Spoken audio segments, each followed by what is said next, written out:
और अब 18 मिनट में हिंदुस्तान।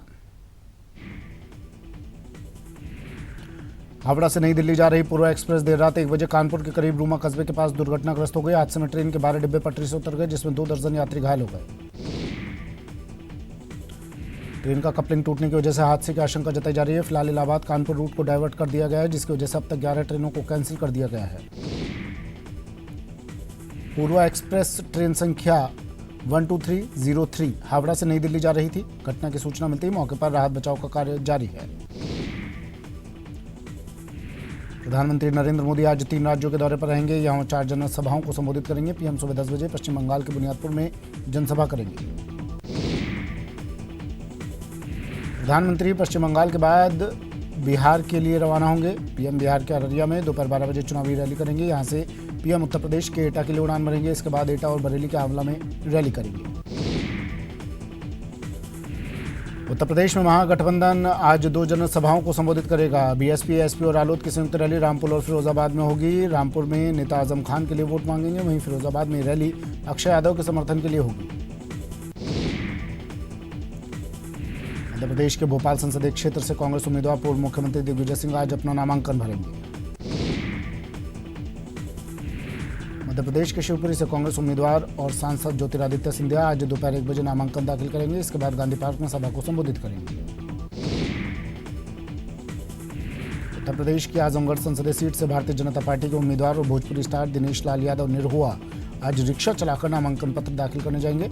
नामांकन में प्रदेश अध्यक्ष महेंद्र नाथ पांडे, वन मंत्री दारा सिंह चौहान मौजूद रहेंगे। चुनावी घमासान के बीच सियासी खुलासों की एक और किश्त। जीतन राम मांझी ने कहा, महागठबंधन में शामिल होने के लिए रामविलास ने किया था लालू से संपर्क। एलजेपी ने पूर्व सीएम के बयान को सिरे से नकारा। झारखंड के धनबाद लोकसभा सीट से कांग्रेस के उम्मीदवार कीर्ति आजाद आज नामांकन करेंगे। उनके नामांकन में प्रदेश के कांग्रेस नेताओं के साथ महागठबंधन के नेता भी शामिल होंगे। धनबाद कांग्रेस में कीर्ति आजाद को लेकर नाराजगी का दौर जारी है। स्थानीय कांग्रेस नेताओं ने कीर्ति आजाद पर पार्टी के कुछ लोगों को ही तरजीह देने का आरोप लगाया। जमशेदपुर से बीजेपी प्रत्याशी विद्युत वरण महतो आज अपना नामांकन करेंगे, जिसमें मुख्यमंत्री रघुवर दास, अर्जुन मुंडा, सुदेश महतो के शामिल होने की उम्मीदें हैं। हजारीबाग लोकसभा सीट से कांग्रेस प्रत्याशी गोपाल साहू ने शुक्रवार को नामांकन दाखिल कर दिया। शपथ पत्र में उन्होंने करोड़ों की संपत्ति को उल्लेख किया। शपथ पत्र के अनुसार गोपाल साहू के पास BMW कार, दिल्ली में करोड़ों का 2 फ्लैट और 1,60,000 रुपये नकद है। जेएमएम विधायक जयप्रकाश भाई पटेल के बगावती तेवर पर हेमंत सोरेन ने कहा कि अगर सच्चाई है तो कार्रवाई होगी। साहिबगंज के बडहरवा में कार्यकर्ता सम्मेलन के दौरान हेमंत सोरेन ने कहा कि उन्हें अभी खबर मिली है और इसकी बिंदुवार जांच की जाएगी। जेएमएम विधायक जयप्रकाश भाई पटेल के पार्टी विरोधी बयान के बाद मुख्यमंत्री रघुवर दास ने चुटकी ली। रांची में रघुवर दास ने कहा कि जेएमएम में परिवारवाद और वंशवाद से विधायक नाराज हैं। रांची में मुख्यमंत्री रघुवर दास ने बीजेपी चुनाव प्रबंधन समिति की बैठक में शामिल हुए। मीटिंग में झारखंड में होने वाली चुनावी कार्यक्रम की तैयारियों पर चर्चा की गई। बैठक में कई विधायक और पार्टी के पदाधिकारी भी मौजूद रहे। सिंहभूम लोकसभा सीट से बीजेपी प्रत्याशी लक्ष्मण गिलुआ ने सरायकेला विधानसभा में चुनाव प्रचार किया और अपने पक्ष में वोट देने की अपील की। जनसंपर्क अभियान के दौरान उन्होंने सरकार की उपलब्धियां भी गिनाई। दिल्ली के तालकटोरा स्टेडियम में प्रधानमंत्री नरेंद्र मोदी व्यापारियों से रूबरू हुए। पीएम मोदी ने कहा कि उन्होंने पिछले 5 साल के दौरान व्यापारियों की जिंदगी और कारोबार को सरल बनाने की कोशिश की है।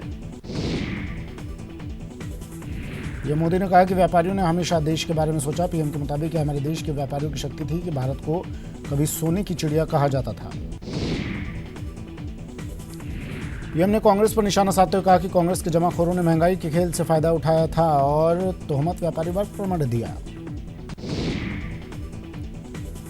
गुजरात के छोटा उदयपुर में बीजेपी अध्यक्ष अमित शाह ने एक जनसभा को संबोधित किया और लोगों ने से एक बार फिर मोदी सरकार बनाने की अपील की। शाह ने यहां विपक्षियों को निशाने पर लिया। गुजरात के बाजीपुरा में कांग्रेस अध्यक्ष राहुल गांधी ने एक रैली को संबोधित किया और मोदी सरकार पर हमला बोला। राफेल के मुद्दे को उठाते हुए राहुल ने मोदी सरकार पर बड़े भ्रष्टाचार के आरोप लगाए। कांग्रेस की महिला प्रवक्ता प्रियंका चतुर्वेदी ने पार्टी से इस्तीफा दे दिया है। उन्होंने अपना इस्तीफा पार्टी अध्यक्ष राहुल गांधी को भेजा। प्रियंका ने पार्टी में गुंडों को तरजीह दिए जाने को इस्तीफे की वजह बताया। कांग्रेस से इस्तीफा देने के बाद प्रियंका चतुर्वेदी ने शिवसेना का दामन थाम लिया है। प्रियंका उद्धव ठाकरे की मौजूदगी में शिवसेना में शामिल हुई। शिवसेना में शामिल होने के बाद प्रियंका ने उद्धव ठाकरे और आदित्य ठाकरे को धन्यवाद कहा। इसके साथ ही प्रियंका ने कहा कि वो अपने काम की वजह से मुंबई से कट गई थी, अब वो वापस मुंबई के लिए काम करना चाहती हैं। केरल के कोझिकोड में कांग्रेस नेता नवजोत सिंह सिद्धू ने जनसभा की, जहां उन्होंने प्रधानमंत्री नरेंद्र मोदी पर निशाना साधा और कहा कि पीएम मोदी खोखले बांस की तरह है और कांग्रेस अध्यक्ष राहुल गांधी गन्ने के जैसे मीठे हैं। इसके साथ ही सिद्धू ने कहा कि राहुल गांधी ने मध्य प्रदेश, राजस्थान और छत्तीसगढ़ में 50 लाख किसानों के कर्ज माफ किए। सिद्धू के मुताबिक कांग्रेस ने यह वादा सिर्फ 2 घंटे में पूरा किया।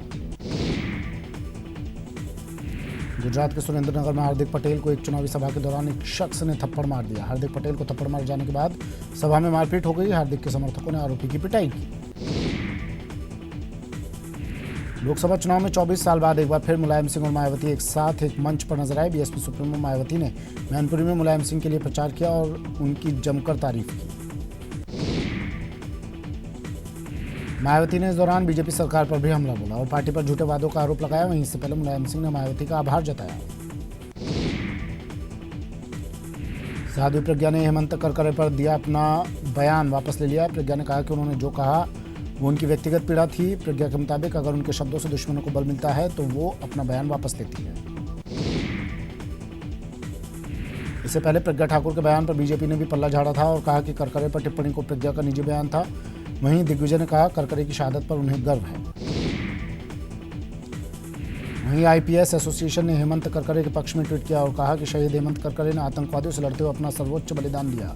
आईपीएस एसोसिएशन करकरे पर एक प्रत्याशी द्वारा की गई अभद्र टिप्पणी की भर्त्सना करता है।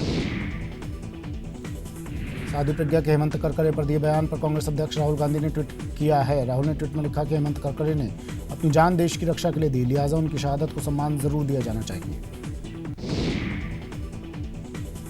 मुख्यमंत्री अशोक गहलोत आज 2 जिलों में कुल 6 जनसभाओं को संबोधित करेंगे। सीएम की पहली सभा जैसलमेर के पोखरण में होगी। मुख्यमंत्री अशोक गहलोत जैसलमेर के बाद जोधपुर जाएंगे। सीएम जोधपुर के शेरगढ़, लूणी समेत 3 जनसभाओं को संबोधित करेंगे। प्रधानमंत्री नरेंद्र मोदी की राजस्थान में रविवार को चित्तौड़गढ़ शहर के इंदिरा गांधी स्टेडियम में पहली चुनावी सभा को लेकर तैयारियां जोरों पर हैं। जयपुर में 22 अप्रैल को पीएम नरेंद्र मोदी की जनसभा को लेकर तैयारियां जोरों पर है। वीआईपी सुरक्षा व्यवस्था को लेकर एसपीजी की टीम ने सभा स्थल का निरीक्षण किया। लोकसभा चुनाव को लेकर सीएम गहलोत का प्रचार अभियान जोरों पर है, जहां सीएम गहलोत ने पूर्व सीएम वसुंधरा राजे के गढ़ झालावाड़ में चुनावी सभा को संबोधित किया और मोदी सरकार पर जमकर निशाना साधा। मुख्यमंत्री अशोक गहलोत, डिप्टी सीएम सचिन पायलट ने राजधानी जयपुर में डोर टू डोर कैंपेन की शुरुआत की। सीएम गहलोत और पायलट ने राजधानी के बापू नगर में घर घर जाकर कांग्रेस के लिए वोट मांगे। डिप्टी सीएम सचिन पायलट कांग्रेस प्रत्याशी के समर्थन में प्रचार के लिए उत्तर प्रदेश के मुरादाबाद पहुंचे, जहां पायलट ने सड़कों पर घूमकर कांग्रेस के पक्ष में वोट मांगे।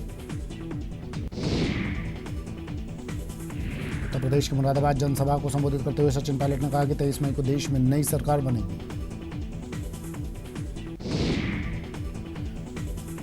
डूंगरपुर में राहुल गांधी 23 अप्रैल को बेणेश्वर धाम में चुनावी सभा को संबोधित करेंगे। राहुल की चुनावी सभा को लेकर पार्टी स्तर पर जोरों से तैयारियां चल रही हैं। जोधपुर सीट से कांग्रेस प्रत्याशी वैभव गहलोत का जनसंपर्क लगातार जारी है। वैभव गहलोत पिछले 3 दिनों से पोखरण और लोहावट विधानसभा क्षेत्रों में चुनावी सभाएं कर रहे हैं। जयपुर में बीजेपी के राष्ट्रीय प्रवक्ता सुधांशु त्रिवेदी ने प्रेस कॉन्फ्रेंस कर राज्य सरकार पर जमकर निशाना साधा। सुधांशु त्रिवेदी ने कहा कि पूरी सरकार का ध्यान सिर्फ जोधपुर पर है। नेता प्रतिपक्ष गुलाब चंद कटारिया ने राजसमंद लोकसभा क्षेत्र में आने वाली मेड़ता और डेगाना विधानसभा क्षेत्र का दौरा किया। डेगाना और मेड़ता में कटारिया ने बीजेपी और आरएलपी के कार्यकर्ताओं पदाधिकारियों की मीटिंग ली और दिया कुमारी को जिताने की अपील की। बीजेपी के प्रदेश प्रवक्ता और भरतपुर संभाग प्रभारी पंकज मीणा ने प्रेस वार्ता कर प्रदेश की कांग्रेस सरकार पर आम जनता से छलावा करने का आरोप लगाया। बांसवाड़ा डूंगरपुर लोकसभा क्षेत्र से बीजेपी प्रभारी धर्मनारायण जोशी ने पार्टी कार्यालय में प्रेस वार्ता की। इस दौरान धर्मनारायण जोशी ने बताया कि 25 अप्रैल को स्मृति ईरानी बांसवाड़ा में सभा को संबोधित करेंगी, जिसकी तैयारी पार्टी ने शुरू कर दी है। जोधपुर में बीजेपी के प्रदेश प्रवक्ता सुमन शर्मा ने मुख्यमंत्री अशोक गहलोत पर कई आरोप लगाए। सुमन शर्मा ने मुख्यमंत्री गहलोत पर अपने ही गृहनगर में कानून व्यवस्था चौपट होने का जिम्मेदार ठहराया। सवाईमाधोपुर में बीजेपी के प्रदेश प्रवक्ता पंकज मीणा ने कांग्रेस पर वादाखिलाफी का आरोप लगाया। साथ ही उन्होंने कहा कि कर्ज माफी पर कांग्रेस की सच्चाई जनता के सामने आ गई है। राजसमंद से बीजेपी प्रत्याशी दिया कुमारी ने कोठारिया गांव में बैलगाड़ी में बैठकर जनसंपर्क किया और आमजन से बीजेपी के पक्ष में वोट देने की अपील की। प्रधानमंत्री नरेंद्र मोदी 2 दिवसीय मेवाड़ दौरे पर आ रहे हैं। इसी के तहत तैयारियों का जायजा लेने बीजेपी के प्रदेश प्रवक्ता अमित गोयल उदयपुर पहुंचे। शुक्रवार को बीजेपी के प्रदेश प्रवक्ता अमित गोयल डूंगरपुर जिले के दौरे पर रहे और मीडिया से मुखातिब होते हुए कांग्रेस पार्टी को आड़े हाथ लिया। बीजेपी ओबीसी मोर्चा के प्रदेश अध्यक्ष ओम प्रकाश भड़ाना ने राजसमंद दौरे पर पीएम मोदी की जमकर तारीफ की। इस दौरान उन्होंने कहा कि ओबीसी के लिए पीएम ने सराहनीय काम किया है। खाद्य आपूर्ति मंत्री रमेश मीणा के विवादित वीडियो सोशल मीडिया पर वायरल होने के बाद मीणा बीजेपी के निशाने पर हैं। करौली पहुंचे प्रदेश प्रवक्ता पंकज मीणा ने आरोप लगाते हुए कहा कि कांग्रेस किसानों से झूठ बोलकर सत्ता में आई है। कांग्रेस में शामिल होने के बाद पहली बार चूरू के तारानगर पहुंचने पर डॉक्टर चंद्रशेखर का कांग्रेसियों ने शानदार स्वागत किया। चंद्रशेखर ने कहा कि लोकसभा प्रत्याशी रफीक मंडेलिया को संसद भेजना सभी कार्यकर्ताओं की जिम्मेदारी है। उदयपुर में बीजेपी प्रदेश प्रवक्ता अमित गोयल ने प्रियंका चतुर्वेदी पर निशाना साधा। गोयल ने कहा कि कांग्रेस को महिलाओं का सम्मान करना चाहिए और प्रियंका के पार्टी छोड़ने से कांग्रेस का महिलाओं के प्रति नजरिया सामने आता है। भोपाल से बीजेपी प्रत्याशी साध्वी प्रज्ञा की ओर से शहीद हेमंत करकरे को लेकर दिए गए बयान पर राजनीति शुरू हो गई है। कांग्रेस ने इस मसले पर साध्वी प्रज्ञा और बीजेपी को आड़े हाथों लेते हुए इसे शहादत का अपमान करार दिया। अलवर जिला निर्वाचन अधिकारी ने कांग्रेस पार्टी के राष्ट्रीय सचिव जुबेर खान और बहरोड विधायक बलजीत यादव को नोटिस दिया है। बता दें कि जनसभा में कांग्रेस पार्टी के राष्ट्रीय सचिव जुबेर खान ने प्रधानमंत्री नरेंद्र मोदी पर आपत्तिजनक भाषा का इस्तेमाल किया था। आरटीआई कार्यकर्ता अशोक पाठक ने अलवर जिला निर्वाचन अधिकारी को पत्र लिखकर कांग्रेस प्रत्याशी जितेंद्र सिंह की शिकायत दर्ज करवाई है। आरटीआई कार्यकर्ता पाठक ने पत्र में लिखा है कि प्रत्याशी जितेंद्र सिंह ने अपने निर्देशन पत्र में जानकारी छुपाई। जयपुर जिले की ग्रामीण और शहरी 2 सीटों के लिए कलेक्ट्रेट में नामांकन हुआ। 10 से 18 अप्रैल तक जयपुर शहर की सीट पर कुल 32 प्रत्याशियों ने 39 नामांकन भरे। आपको बता दें कि आज नामांकनों की जांच और छंटनी होगी। रतनगढ़ में पुलिस ने बिना किसी डर के मतदान करने का संदेश देते हुए फ्लैग मार्च निकाला और कई जगहों पर आमजन से चर्चा कर मतदान करने का संदेश दिया। श्रीगंगानगर में पुलिस ने कई इलाकों में शांतिपूर्ण तरीके से चुनाव संपन्न हो, इसके लिए जगह जगह काफिला निकाला। अजमेर जिला निर्वाचन की ओर से 21 अप्रैल को जागरूकता अभियान कार्यक्रम का आयोजन किया जा रहा है। कार्यक्रम में वोट रन का आयोजन किया जाएगा। चित्तौड़गढ़ में मतदान अधिकारियों के चल रहे द्वितीय प्रशिक्षण का समापन हुआ।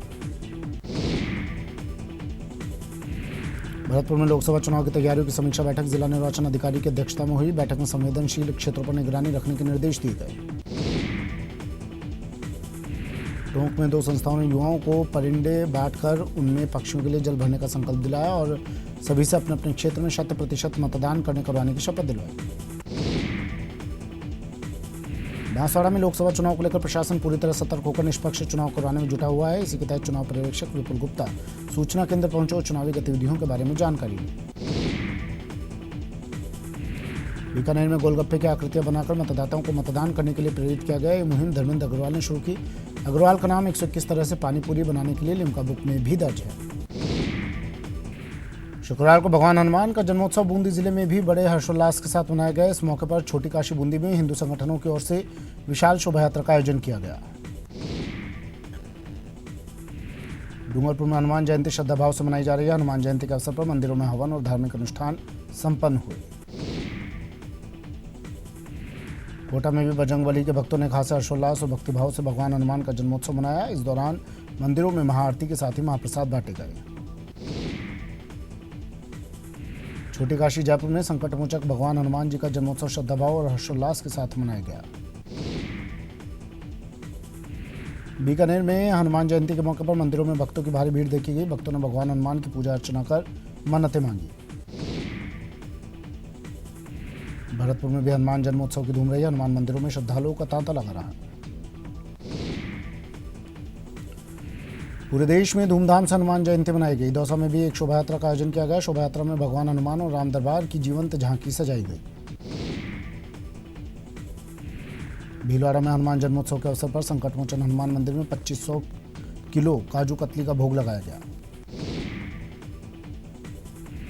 धार्मिक नगरी अजमेर में हनुमान जयंती हर्षोल्लास से मनाई गई। श्रद्धालुओं ने बालाजी की पूजा अर्चना कर मनोकामना मांगी। चूरू के रतनगढ़ में भी हनुमान जन्मोत्सव की धूम रही। इस मौके पर मंदिर में विभिन्न धार्मिक अनुष्ठान हुए और शोभा यात्रा निकाली गई। करौली के श्री महावीर जी कस्बे में आयोजित भगवान महावीर के वार्षिक मेले में विभिन्न धार्मिक और सांस्कृतिक कार्यक्रमों का आयोजन किया गया। गुड फ्राइडे पर गिरजाघरों में विशेष प्रार्थना सभाओं का आयोजन किया गया।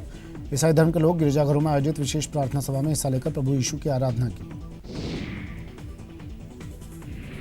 सीकर दुल्हन अपहरण कांड को लेकर लोगों में जबरदस्त गुस्सा है। लोग लगातार पुलिस प्रशासन के खिलाफ प्रदर्शन कर रहे हैं। सीकर जिला प्रशासन ने इस पूरे मामले में आज सीकर में इंटरनेट सेवा बंद कर दी है। जिले में सुबह 6 बजे से शाम 6 बजे तक इंटरनेट बंद रहेगा। झुंझुनू के चिड़ाव में अपहरण के 2 मामले दर्ज हुए। एक मामले में एक व्यक्ति ने अपनी बहन और अपने 2 परिचितों के अपहरण का आरोप लगाया। वहीं दूसरे मामले में एक युवक का अपहरण किया गया और उसके साथ मारपीट की गई।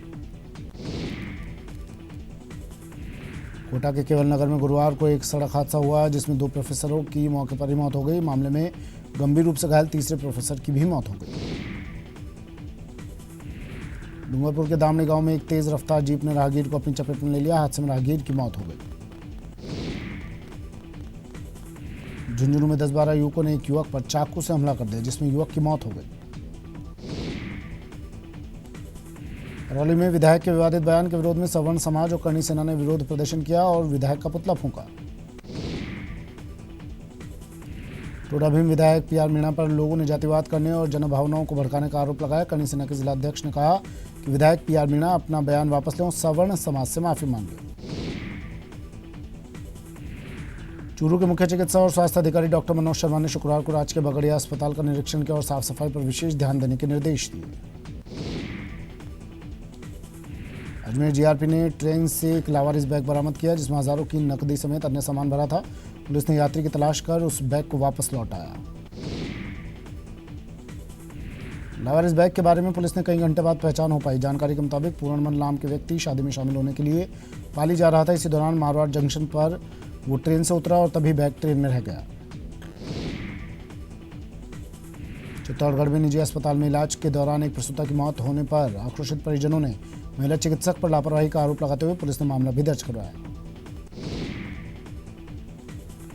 कोटा में एक युवक पर चाकू से हमला कर हत्या करने के प्रयास के मामले में कुन्हाड़ी पुलिस ने आरोपी को गिरफ्तार कर लिया है। कोटा एटीएस ने बड़ी कार्रवाई कर फर्जी फाइनेंस कंपनी संचालक पिता पुत्र को गिरफ्तार करने में सफलता हासिल की।